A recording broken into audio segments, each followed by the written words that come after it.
The ever-present Steve Jobs. First one of his quotes. People don't know what they want until you show it to them. That's why I never rely on market research. Our task is to read things that are not yet on the page. So this does seem to say that Steve Jobs thinks market research is absolutely pointless. But he didn't think that, and we know he didn't think that. When Samsung and Apple were going through their very acrimonious court cases about the user interfaces used on their respective phones, the court documents revealed that Apple had a huge amount of market research on what people thought of their phones and how they wanted to see them developed. It told them what improvements they needed to make, and it gave them great ideas of how to price their products.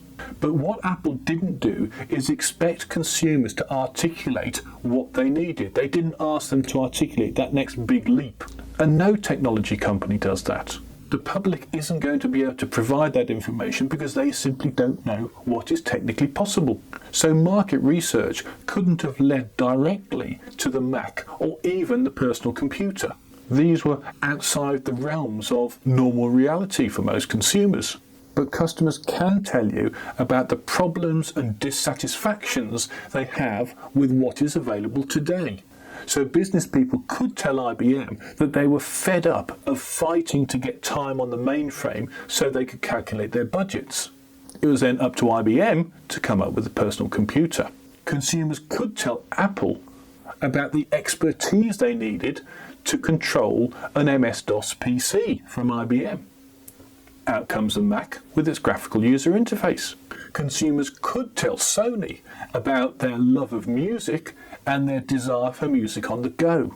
Then Sony can produce the Walkman. None of these consumers said, please build a PC, please build a Mac, or please build a Walkman. They didn't know they were possible.